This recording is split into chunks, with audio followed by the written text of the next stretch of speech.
प्रधानमंत्री के बारे में क्या कहा, इसने हमारे जख्म का कुछ यूं किया इलाज, इसने हमारे जख्म का कुछ यूं किया इलाज, मरहम भी गर लगाया तो कांटों की नोक से।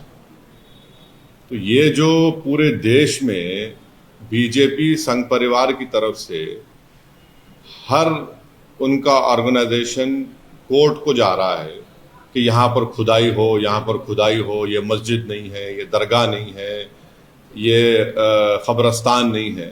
तो प्रधानमंत्री अगर चाहते हैं तो ये तमाम चीज़ों पर रोक लग जाएगा। और दूसरी अहम बात यह है कि पिछले 10 साल से बीजेपी की सरकार है, नरेंद्र मोदी प्रधानमंत्री है।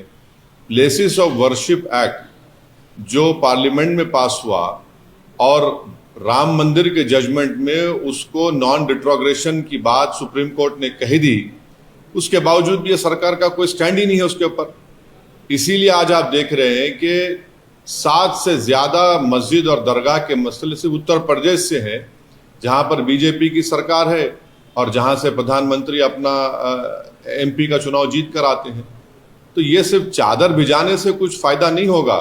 चादर तो हर कोई भिजाता रहेगा, मगर उस चादर को भिजाने के पीछे जो पैगाम एक सरकार देती है वो ये देती है कि हम सिर्फ चादर नहीं भिजा रहे हैं, हम उस समुदाय को, उस देश की जनता को जो इन तमाम चीज़ों पर आस्था रखती है, दरगाह मस्जिद में, उसको हम दरगाह और मस्जिद मानते हैं। आप चादर तो भिजा रहे हैं, मगर आप ही के चाहने वाले कोर्ट को जा रहे हैं कि ख्वाजा अजमेरी की दरगाह दरगाह नहीं है, मसाजिद मसाजिद नहीं है।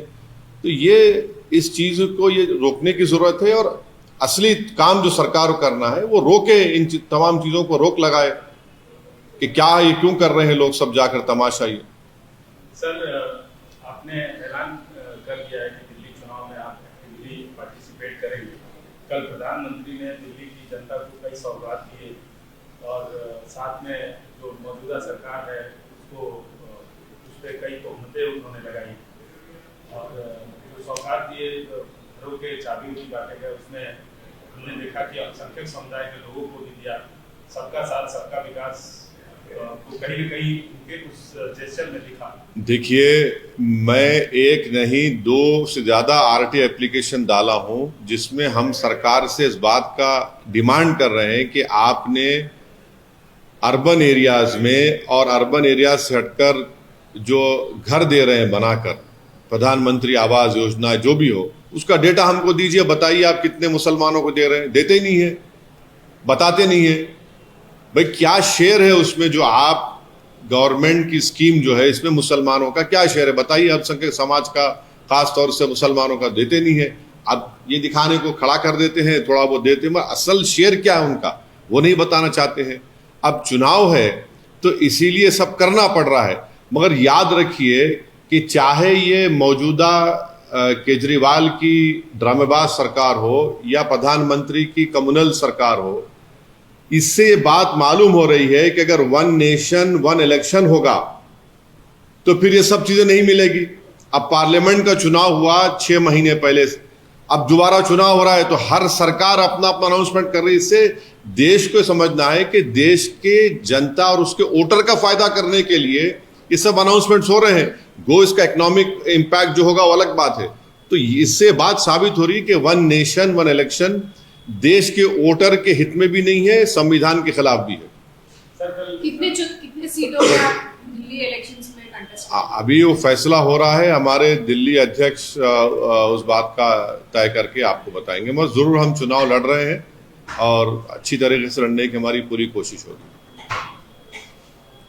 सर, और एक इशू है, गवर्नमेंट ने प्रोटेस्ट लॉन्च किया है, new China country, they are saying that they are already in Ladakh. Government has launched a strong protest with China over the recent creation of 2 countries, and they are saying that they are already. ये क्या language है मोदी सरकार की? हम strong protest launch कर रहे हैं, फिर आप उनको बोल रहे हैं कि आके भारत में इन्वेस्टमेंट करो, फिर आप चाइना से कह रहे हैं कि ठीक है हमारा जो इंपोर्ट इम्बैलेंस है चाइना से कंटिन्यू होता रहेगा।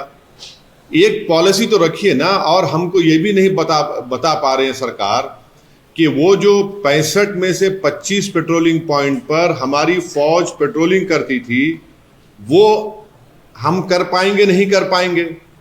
और आप जो एग्रीमेंट चाइना से किए उसको ले जाकर यांग से अरुणाचल से मिला दिए।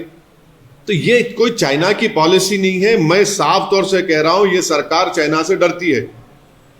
आपको हम स्ट्रांग प्रोटेस्ट क्या प्रोटेस्ट है? हमारी जमीन पर वो लोग ये एक कंट्रीज बना रहे हैं और डैम बना रहे हैं, और डैम बनाएंगे तो नुकसान किसको होगा? माने बिलियंस ऑफ डॉलर्स क्या उस चाइना ने अनाउंस कर दिया, तो खुद बीजेपी वाले कह रहे नुकसान हो रहा तो क्या करेंगे? आप खाली जबानी बोलेंगे?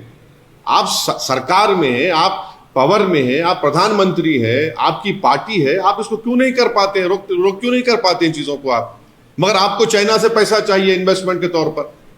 सर, केजरीवाल ने जो प्रीस्ट हैं अलग-अलग मजहबों के, उनको एक अमाउंट देने का एक तनख्वाह मुकर्रर किया कि ना देंगे सत्ता में आएंगे। क्या ये तुष्टीकरण की राजनीति नहीं है? और क्या एक सवाल में एक और चीज है, क्या आपके वहां पर एक्टिवली पार्टिसिपेट करने की वजह से ये चीजें हो रही है? नहीं, देखिए, एक बात आपको हम बता रहे हैं, तुष्टीकरण का जो आप बात कर रहे हैं, दिल्ली में जितनी विधानसभाओं में जहां पर अल्पसंख्यक समाज खास तौर से मुसलमान रहते हैं, आप जाकर उन इलाकों को देख लीजिए। मीडिया से मैं रिक्वेस्ट को जाकर देखिए, वहां पर क्या बुरा हाल करके रख दिए। दिल्ली का कचरा लाकर जहां पर अल्पसंख्यक समाज के मुसलमान रहते हैं वहां पर लाकर उसको फेंकते हैं। ये इनका जो बड़ा ड्रामा होता है केजरीवाल का कि हम क्लिनिक बनाए, स्कूल बनाए, कहां बनाया तुमने बताओ जहां पर अल्पसंख्यक समाज के मुसलमान रहते हैं? और तुम्हारा जो सरकार का जो परफॉर्मेंस है, डेवलपमेंट सब झूठा है, बकवास है। जाकर आप देखिए वहां पर जहां मुसलमान रहते हैं। चौथी बात यह है कि जो लोग जेलों में हैं उनके ताल्लुक से एक लफ्ज तो नहीं बोलते, जो उनके पार्टी के लोग भी हैं, भूल गए उन लोगों को। केजरीवाल को बेल हो गई, सिसोदिया को बेल हो गई, इनके तमाम नेताओं को बेल हो जाती है। और जब दिल्ली में जेनोसाइड हो रहा था, ठीक है, लॉ एंड ऑर्डर इनके पास नहीं है, मगर आप क्या करते हैं? मुख्यमंत्रियों पर राजघाट पर जाके बढ़ी आते हैं आप। मरने वालों को एस ग्रेशिया का जो पैसा देते हैं उसमें भी आप कम्युनिज्म करते हैं।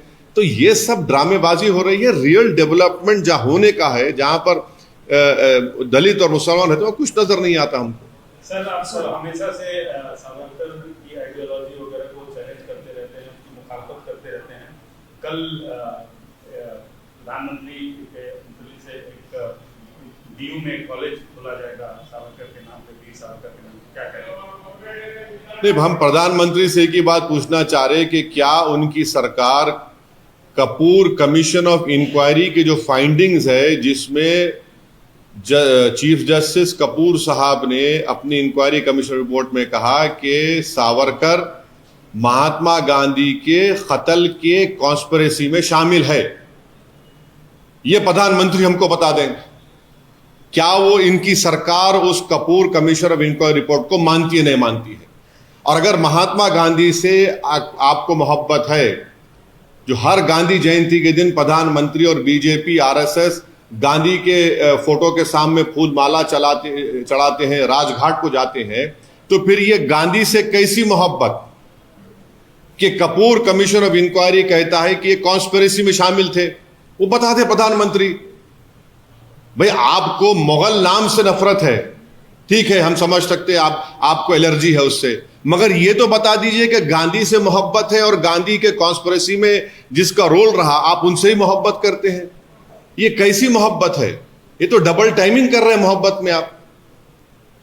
सर, आपको लग रहा है कि दिल्ली के चुनाव में हिंदुत्व की होड़ हो गई है आम आदमी पार्टी और बीजेपी में?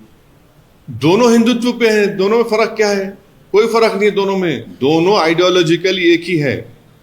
दोनों की पैदाइश, इनको पैदा करने वाली अम्मा का नाम है आरएसएस। एक को जनसंघ को पैदा किया उन्होंने, बाद में फिर वो 1980 में बीजेपी बनी। एक को उन्होंने 2012-13 में एक बड़ा इंस्टीट्यूट है, वहां पर लैब ग्रोन है ये हिंदुत्व, वहां पर पैदा किया इसको। सर, जो संभल वाले वायलेंस के मामले में उत्तर प्रदेश पुलिस ने खुलासा किया है कि जो गैंगस्टर इसमें इन्वॉल्व हो रहे हैं उनको डायरेक्शन सीधी तरह से दुबई से मिल रहा है, इसके ऊपर इन्वेस्टिगेशन। अरे गोलियां चल के 5 लोगों की मौत हो गई है, बच्चे हैं, छोटे बच्चे, उसमें सीने के ऊपर उनको गोलियां लगी है, को पीठ पे लगी है, और आप क्या कह रहे हैं? पूरा ओपनली आप एक समुदाय के खिलाफ आप जा रहे हैं। क्या ये जेब देता है वहां की एडमिनिस्ट्रेशन को कि आप एक ही समुदाय के खिलाफ जाए? आप इंसाफ करिए। इंसाफ का मतलब तो ये नहीं है कि आप उनको दबाए, उनको डराए। 80 से ज्यादा बच्चों को तो आप पकड़ चुके हैं, और ASI प्रोटेक्टेड मॉन्यूमेंट है संभल की मस्जिद, और उसके 5 फीट पर आप आउटपोस्ट बना रहे हैं। जरा तो शर्म आनी चाहिए कि तुमको ASI का जो कानून है 100 मीटर्स का, उसको पास व लिहाज नहीं है। आप परमिशन लिए ASI से? बताइए। वक्फ बोर्ड का डॉक्यूमेंट है, सुन्नी वक्फ बोर्ड का डॉक्यूमेंट है, बोलते उसको फेक है। तो अगर फेक है तो सुन्नी वक्फ बोर्ड पे केस बुक करिए। चलिए, आप क्या कर रहे हैं लोग? एक तरफा जुल्म हो रहा है वहां पर संभल में पूरा। और संभल को नया वो जो 1980 और 90 में जो तमाशे हुए थे, उस तरह का माहौल पैदा करने की कोशिश की जा रही है संभल में। सर, दिल्ली के चुनाव के मद्देनजर आप पे भी आरोप लग रहा है कि आप चुन के दंगों के आरोपियों को टिकट दे रहे हैं। एक बात सुनिए, इंदिरा गांधी के कत्ल के बाद जो सिखों पर जेनोसाइड हुआ और जितने एक्यूज थे उनको किस पार्टी ने टिकट दिया? किसने उनको मेंबर ऑफ पार्लियामेंट बनाया?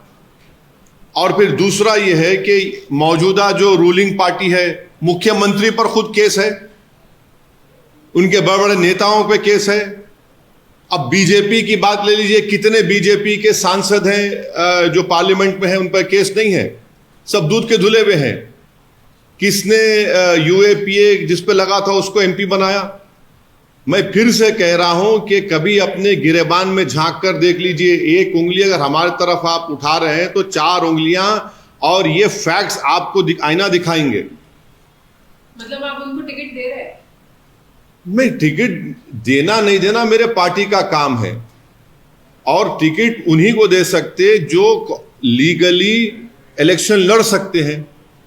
तो जो लीगली इलेक्शन लड़ सकते हैं, इलेक्शन लड़ेंगे। सर, एक और सवाल है। ये एक मौलाना शाहदुल ने लेटर लिखा है योगी आदित्यनाथ को। He says that Muslims will convert in Mahakumbh. You have made a law, and how will you stop it? Why does Maulana have objection to घर वापसी? कौन है नहीं मालूम भाई, ये कौन है मेरे को नहीं मालूम, मैं जानता ही नहीं उनको। वो क्या चाह रहे? वो कन्वर्शन करना चाह रहे अपना। Muslims will convert in Mahakumbh. नहीं, मौलाना अपने आप को कन्वर्ट करना चाह रहे तो मैं रोक नहीं सकता हूं। मैं रोक नहीं सकता ना। Right to choice fundamental right है। अब मौलाना कूदना चाह रहे तो वो कूद सकते हैं, हमको क्या करना है उससे? हम अपने संविधान के तहत, अपनी मर्जी के तहत हम मुसलमान थे, है, और इंशाल्लाह सुबह क़यामत तक भारत में रहेंगे।